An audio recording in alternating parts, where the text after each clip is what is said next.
స్కాంద పురాణాంతర్గతే వశిష్ఠ ప్రోక్త కార్తీక మాహత్మ్యం త్రయోదశాధ్యాయ కన్యాదాన ఫలం. ఓ జనక చక్రవర్తి, కార్తీక మాసంలో ఇంకనూ విధిగా చేయవలసిన ధర్మములు చాలా ఉన్నాయి. వాటిని వివరించుదను, సావధాన చిత్తులపై ఆలకి. కార్తీక మాసంలో కన్యాదానము, నదీ స్నానము ముఖ్యం. దానికంటే ఒక పేద బ్రాహ్మణుని కుమారుని ఉపనయనము చేయుట, విద్యాదానము, వస్త్రదానము, అన్నదానము ఇవి కూడా ముఖ్యమైన. ఒకవేళ ఉపనయనముకు అగు ఖర్చు అంతయు భరింపశక్యము కానప్పుడు మంత్రాక్షతులు, దక్షిణ తాంబూలాది సంభావనలతో తృప్తిపరిచినను ఫలము కలుగు. ఈ విధముగా ఒక పేద బ్రాహ్మణుని బాలుని ఉపనయనము చేసిన ఎడల ఎంతటి మహాపాపములు చేసి ఉన్ననో ఆ పాపములు అన్నీ పోవు. ఎన్ని నూతులు తటాకములు తవ్వించినను ఒక బ్రాహ్మణ బాలుడికి ఉపనయనము చేసినందువలన వచ్చే ఫలమునకు సరితూ. అంతకన్నా ముఖ్యమైనది కన్యాదానం. కార్తీక మాసం భక్తి శ్రద్ధలతో కన్యాదానం చేసిన ఎడల తాను తరించుటే కాక తన పితృదేవతలను కూడా తరింపజేసిన వాడు అగు. దీనికి సంబంధించి ఒక ఇతిహాసం కలదు, చెప్పేదను శ్రద్ధగా ఆలకించు. ద్వాపర యుగంలో వంగదేశంలో గొప్ప పరాక్రమవంతుడు శూరుడు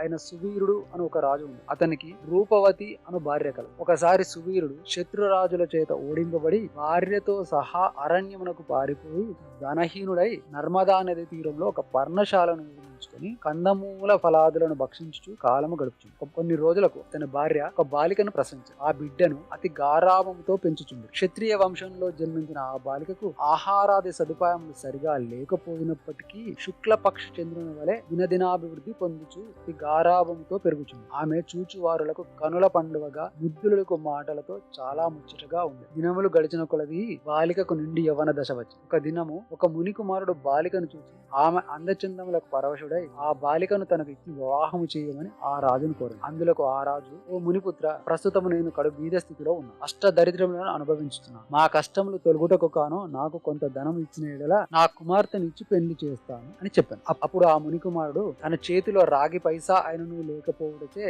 బాలిక పైన ఉన్న మక్కువతో నర్మదా నది తీరమున కుబేరుని గూర్చి ఘోర తపమాచరించి కుబేరుని మెప్పించి ధనపాత్ర సంపాదించి తీసుకువచ్చి ఆ రాజుకు ఇచ్చాను. రాజు ఆ పాత్రను పుచ్చుకొని సంతోషించి తన కుమార్తెను మునికుమారునికి ఇచ్చి పెళ్లి చేసి నూతన దంపతులిద్దరిని అత్తవారింటికి పంపాడు. అటులా ఆ మునికుమారుడు భార్యను వెంట పెట్టుకుని వెళ్లి తల్లిదండ్రులకు నమస్కరించి అంతవరకు జరిగిన వృత్తాంతం అంతేవో చెప్పి భార్యతో సుఖముగా ఉంది. సువీరుడు మునికుమారుడు ఇచ్చిన ధనపాత్రను తీసుకుని స్వేచ్ఛగా ఖర్చు పెట్టుచు భార్యతో సుఖముగా ఉంది. అటుల కొంతకాలం జరిగిన తర్వాత ఆ రాజు భార్యామని మరి ఒక బాలికకు జన్మించింది. ఆ బిడ్డకు కూడా యుక్త వయస్సు రాగానే మరలా ఎవరికైనా ధనమునకు అమ్మవచ్చుని ఆశతో ఎదురు చూచుతుంది. ఒకనాడు ఒక సాధు పుంగవుడు తపతీ నదీ తీరం నుండి నర్మదా నది తీరమునకు వెళ్ళుచు దారిలో ఉన్న సువీరుని కలుసుకొని, పోయి నీవు ఎవడవు, నీ ముఖవర్చచ్చు చూసిన ఎడల రాజవంశమునకు చెందిన వాని వలె ఉన్నావు. నీవు ఈ అరణ్యంలో బాద్రా బిడ్డలతో నివసించుటకు కారణం ఏమి అని ప్రశ్నించగా, సువీరుడు, ఓయి మహానుభావ, నేను వంగదేశమును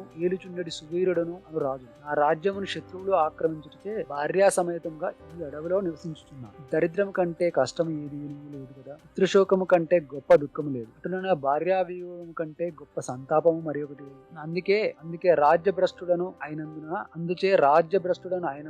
ఈ కారడవిలోనే సకుటుంబంగా బ్రతుకుతున్నాను. నాకు 2 కుమార్తెలు. అందు మొదటి కుమార్తెను ఒక మునిపుత్రునికి ఇచ్చి వాని వద్ద కొంత ధనము పుచ్చుకుంది. దానితోనే ఇంతకాలముగా కాలక్షేపము చేయుచున్నాను అని చెప్పగా, ఓ రాజా, నీవు ఎంతటి దరిద్రుడు అయినను ధర్మ సూక్ష్మములు ఆలోచింపక కన్యను అమ్ముకంటివి. కన్యా విక్రయము మహాపాతకములలో ఒకటి. కన్యను విక్రయించిన వారు అసిపత్ర వనము అను నరకమును అనుభవించారు. ఆ ద్రవ్యములతో దేవ ముని పితృదేవతా ప్రీత్యర్థము ఏ వ్రతము చేసినను వారు నశించు. అదీను కాక కన్యా విక్రయము చేసిన వారికి పితృదేవతలు పుత్ర సంతతి కలగకుండా శపించు. అటులనే కన్యను ధనము ఇచ్చి కొని పెండ్లాడిన వారు చే గృహస్థ ధర్మములు వ్యర్థము అగుటయే కాక అతడు మహా నరకమును అనుభవించు. కన్యా విక్రయము చేసిన వారికి ఇట్టి ప్రాయశ్చిత్తము లేదని పెద్దలు వక్కానించే ఉన్నారు. కావున రాబోయే కార్తీక మాసమున నీ 2వ కుమార్తెను నీ శక్తి కొలది బంగారు ఆభరణములతో అలంకరించి సదాచార సంపన్నునకు ధర్మబుద్ధి గలవానికి కన్యాదానము చేయండి.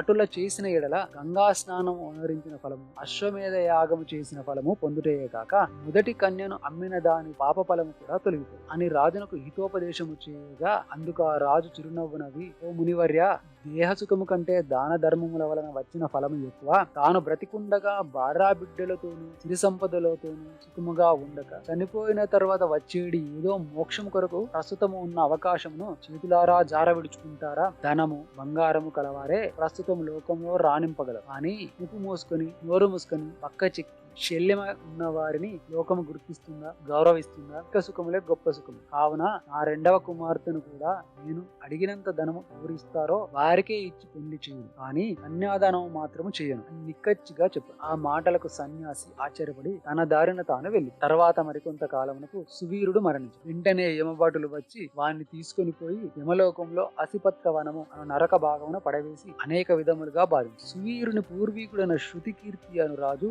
ధర్మయుతంగా ప్రజలను పాలించి ధర్మాత్ముడై మృతి చెంది ఇమ్మట స్వర్గమందు సర్వ సౌఖ్యములు అనుభవించు. సువీరుడు చేసిన కన్యా విక్రయం వలన ఆ శృతకీర్తిని కూడా యమకింకరులు పాశములతో బంధించి స్వర్గం నుంచి నరకమునకు తీసుకు. అంతటా ఆ శృతకీర్తి నాకు తెలిసి ఉన్నంత వరకు నేను ఇతరులకు ఉపకారము చేసి దాన ధర్మములు యజ్ఞయాగాదులు వనరించి ఉంది. నాకు ఈ దుర్గతి ఏల కలిగను అని మనసులో అనుకుని నిండు కొలువు తీరు ఉన్న యమధర్మరాజు వద్దకు చేరి నమస్కరించి, ప్రభు, నీవు సర్వజ్ఞుడవు, ధర్మమూర్తి, బుద్ధిశాలి, ప్రాణికోటి అంతటిని సమానంగా చూచుచుంది. ఎన్నడూ ఏ పాపము చేసి ఉంది. నన్ను స్వర్గలోకము నుండి నరకమునకు తీసుకువచ్చుటకు కారణం ఏమిటి తెలియజేయమని ప్రార్థించు. అంత యమధర్మరాజు శృతికీర్తిని చూసి, ఓ ఈ శృతికీర్తి, నీవు న్యాయమూర్తి, ధర్మజ్ఞుడు, నీవు ఎటువంటి దురాచారములు చేయలేవు. అయిననేమి నీ వంశీయుడు అగు సువీరుడు తన జ్యేష్ఠ పుత్రికను ధనమునకు ఆశించి కన్యను అమ్ముకనే వారి పూర్వీకులు ఇటు 3 తరముల వారు అటు 3 తరముల వారు ఎంతటి పుణ్య పురుషులైనను నరకమును అనుభవించుటే కాక నీచ జన్మలు ఎత్తవలసి ఉండు. నీవు పుణ్యాత్ముడవు అనియు ధర్మాత్ముడవు అనియు నేను ఎరుగుదును. కావున నీకు ఒక ఉపాయము చెప్పేదను విను. నీ వంశీయుడు అగు సువీరునకు మరొక కుమార్తె కలదు. ఆమె నర్మదా నదీ తీరమున తన తల్లి వద్ద పెరుగుతుంది. నా ఆశీర్వాదము వలన నీవు మానవ శరీరము దాల్చి అతడకు వెళ్లి ఆ కన్యను వేద పండితుడును శీలవంతుడును ఆగు ఒక విప్రునకు కార్తీక మాసమున సాలంకృతముగా కన్యాదానం చేయి. అట్లా చేసిన నీవు, నీ పూర్వీకులు, సువీరుడు, నీ పితృగణములు కూడా స్వర్గలోకమునకు చేరు. కార్తీక మాసంలో సాలంకృత కన్యాదానం చేసిన వాడు మహాపుణ్యాత్ముడు అగును. పుత్రికా సంతానము లేనివారు తమ ద్రవ్యముతో కన్యాదానము చేసినను లేక విధి విధానముగా ఆబోధన వివాహం వరించినను కన్యాదాన ఫలము కలుగు. కనుక నీవు వెంటనే భూలోకమునకు వెళ్లి నేను చెప్పిన విధముగా చేసితివేని ఆ ధర్మ కార్యము వలన నీ పితృగణము తరించు పోయి రమ్మని పలికాను. శృతికీర్తి యమధర్మరాజునకు నమస్కరించి సెలవు తీసుకుని నర్మదా తీరమున ఒక పర్ణ కుటీరంలో నివసించుచున్న సువీరుని భార్యను కుమార్తెను చూసి సంతోషపడి